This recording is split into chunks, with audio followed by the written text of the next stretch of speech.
प्रचाराच्या रणधुमाळीत भाजप आणि अजित पवार राष्ट्रवादी यांच्यामध्ये आणखी एक कलगीतुरा रंगल्याचं दिसतंय। यावेळी निमित्त आहे ते स्वातंत्र्यवीर सावरकरांच्या विचारांचं, ज्यावर भाजपनं दिलेल्या इशाऱ्याला जोरदार प्रत्युत्तर सुद्धा देण्यात आलेलं आहे। बघूयात याबाबतचा हा रिपोर्ट। भाजप आणि अजित पवारांच्या राष्ट्रवादीत नवा कलगीतुरा। अजितदादांना सावरकरांचे विचार मान्य करावेच लागतील। सावरकरांच्या विचारांवरून भाजपनं सुनावलं, आमची आंबेडकरी विचारधारा तुम्हाला स्वीकारावी लागते। अजित पवार राष्ट्रवादीचा भाजपवर पलटवार। भाजप आणि अजित पवारांचे राष्ट्रवादी यांच्यातील अंतर वाढताना दिसतंय। मुंबईत नवाब मलिकांच्या नेतृत्वात निवडणूक लढवणाऱ्या अजित पवार राष्ट्रवादीला भाजपने युतीपासून दूर ठेवलं।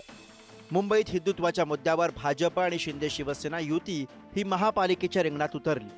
दुसरीकडे पुण्यात आणि पिंपरी चिंचवडमध्ये अजित पवारांनी शरद पवारांच्या पक्षाची आघाडी करत भाजप समोर आव्हान उभं केलंय। पिंपरी चिंचवडमध्ये भ्रष्टाचाराचा मुद्दा पुढे करत अजित पवारांनी भाजपची तुलना लुटारूंच्या टोळीशी केली, तर भाजप प्रदेशाध्यक्ष रवींद्र चव्हाणांनी अजित पवारांना सोबत घेऊन पश्चाताप झाल्याची भावना व्यक्त केली। मी नेहमी म्हणतो, आम्ही कामाची माणसं, आम्ही बिनकामाची माणसं नाही। आमच्यावर आरोप झाले, बिनबुडाचे झाले, आम्ही त्यावेळेस निरसन करायला कमी पडलो आणि त्याचा फटका आम्हाला बसला। परंतु आज झड धाकट दिवसा ढवळ्या लुटारूंची टोळी इथं निर्माण झालेली आणि मी हे सगळं आकडेवारीनं तुम्हाला सिद्ध करून दाखवलेलं आहे। मी तर देवेंद्रजींना नेहमी खासगीत सांगायचो, साहेब थोडासा विचार करा, साहेब थोडासा विचार करा। पुणे आणि पिंपरी चिंचवडचे कार्यकर्ते हे मला रोज सांगतायत, थोडासा विचार करा। या वादाचे पडसाद राज्याच्या राजकारणात उमटले। महायुतीचा धर्म पाळण्याची आठवण एकमेकांना करून देण्यात आली। हे वाद ताजे असतानाच आता सावरकरांच्या मुद्द्यावर भाजप आणि अजित पवार राष्ट्रवादीत झुंपले। अजित पवारांच्या राष्ट्रवादीलाही सावरकरांचे विचार मान्य करावेच लागतील असं वक्तव्य आशिष शेलारांनी केलं। रवींद्र चव्हाण साहेब म्हणालेच आहेत, आम्ही तर सावरकरांचे भक्त आहोत, सावरकरी विचारावर चालणारे लोक आहोत।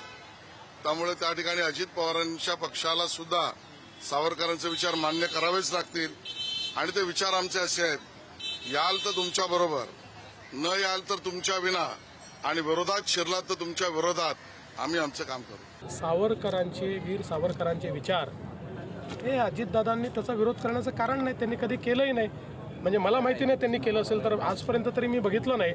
पण हे आमची भूमिका ही पक्की आहे की वीर सावरकरांचा विरोध हा आम्हाला मान्य नाही। सावरकरांच्या विचारांना विरोध कराल तर विरोधात काम करू असा इशाराही शेलारांनी दिलाय। यावर अजित पवार राष्ट्रवादीकडून सुद्धा जोरदार प्रत्युत्तर देण्यात आलंय। पक्षाची शाहू फुले आंबेडकरांची विचारधारा स्वीकारल्याशिवाय भाजपकडेही पर्याय नसल्याचं प्रत्युत्तर अमोल मिटकरींनी दिलंय। तुमची जी विचारधारा आहे, शिवशाहू फुले आंबेडकरवादी विचारधारा, ही विचारधारा त्यांना स्वीकारल्याशिवाय पर्याय नाही।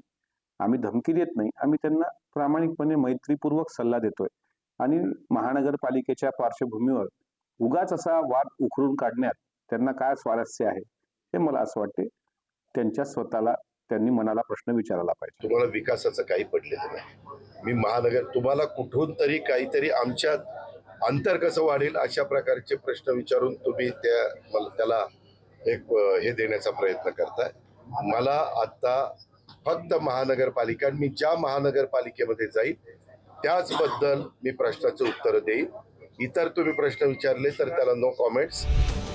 आधी नवाब मलिक, मग पश्चाताप आणि आता सावरकरांच्या विचारांवरून दोन्ही पक्ष आमने सामने आल्याचं पाहायला मिळतंय। भिन्न विचारधारा असलेले हे दोन्ही पक्ष सत्तेसाठी एकत्र आले खरे, पण महापालिका निवडणुकांमध्ये मतदारांसमोर जाताना आता दोन्ही पक्षांना त्यांच्या विचारांची आठवण होताना दिसते।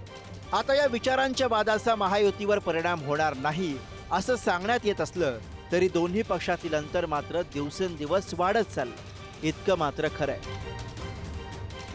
ब्युरो रिपोर्ट, पुढारी न्यूज, मुंबई।